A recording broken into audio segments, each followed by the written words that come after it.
आज मैं आपको बताने वाली हूँ बहुत ही ज़्यादा मज़ेदार पनीर भुर्जी मसाला ग्रेवी, जिसको बनाने में ना सिर्फ 10 से 15 मिनट लगते हैं। और इसकी खास बात क्या है पता है कि इसके बेस में जो फ्लेवर और मॉइस्चर रहेगा ना, वो इतना मज़ेदार रहेगा कि दूसरी भुर्जी के जैसे ड्राई बिल्कुल भी नहीं लगेगी। तो चलिए शुरू करते हैं। जिसके लिए पैन में मैंने लिया है 2 टेबलस्पून घी ज़रूर डालिएगा फ्रेंड्स, कंजूसी बिल्कुल भी मत कीजिएगा क्योंकि घी से बहुत बढ़िया फ्लेवर आता है। और साथ ही मैं इसके डाल रही हूँ 1 टेबलस्पून तेल भी। जैसे ही गर्म हो जाएगा इसमें हम डालेंगे बाकी के खड़े मसाले। तो नेक्स्ट मैं इसमें डाल रही हूँ 1 टीस्पून जीरा, 3 से 4 लौंग, 1 टुकड़ा दालचीनी का, 2 से 3 सूखी लाल मिर्चें, थोड़ी सी हींग, इसका बहुत अच्छा फ्लेवर आता है, 2 से 3 हरी वाली छोटी इलायची, एक तेज पत्ता।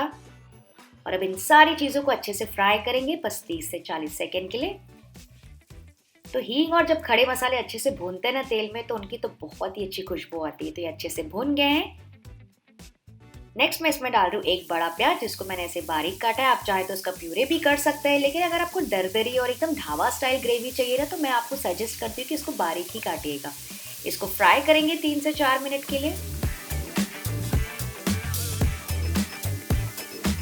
तो इसको फ्राई करते जाइए जब तक इसमें हल्का सा गोल्डन ब्राउन कलर ना आ जाए। अच्छा, बीच में मैं इसमें डाल रही हूँ 1 टेबलस्पून अदरक लहसुन का पेस्ट। आप चाहे तो क्रश करके भी डाल सकते हैं। और साथ ही स्पाइसीनेस के लिए बढ़िया से 2 से 3 बारीक कटी हुई हरी मिर्ची, और इनको भी फ्राई करेंगे इनके साथ।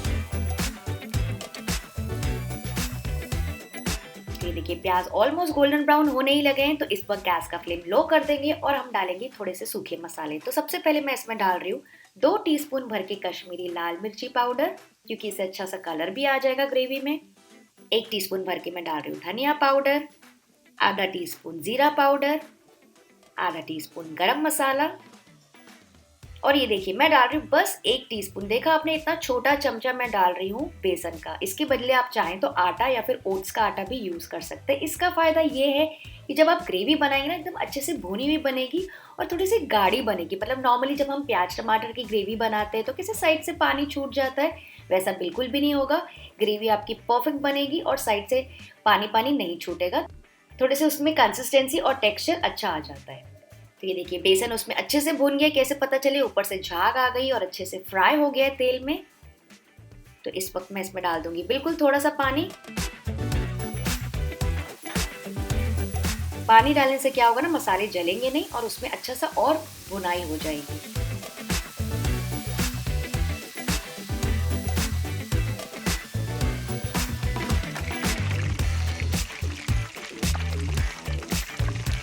आप देख सकते हैं प्याज में कितने अच्छे से मसाले बॉईल हो रहे हैं इस पानी के साथ। तो जब आप इस स्टेज में आ जाएंगे, इसमें हम डालेंगे 2 से 3 टमाटर, जिसको मैंने ऐसे सिंपली मिक्सी में से चला लिया था। आप चाहे तो उसको ग्रेट करके भी डाल सकते हैं, प्यूरे करके भी डाल सकते हैं। और इसको भी मिक्स करके पकाएंगे।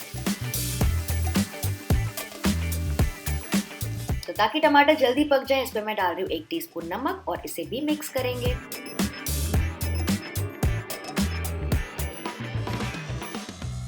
आप चाहे तो यहाँ पे थोड़ा सा पानी डाल सकते हैं और फिर इसको ढक के पकाएंगे लो मीडियम फ्लेम पे 4 से 5 मिनट के लिए, या फिर जब तक टमाटर अच्छे से पक ना जाए, थोड़े से कम ना हो जाए और ऊपर से तेल ना छूटने लगे।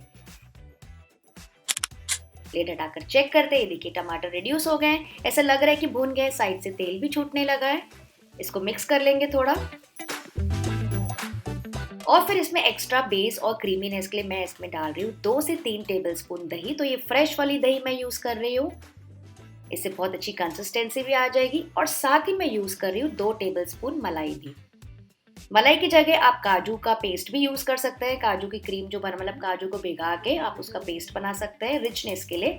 तो अगर आपके पास फ्रेश क्रीम या फिर काजू नहीं है, तो आप मलाई यूज कर सकते हैं, या फिर दही थोड़ी ज्यादा डाल दीजिएगा। इससे बेस ग्रेवी बहुत अच्छी रिच और क्रीमी बनती है। इसको भूनते जाएंगे लो फ्लेम पे।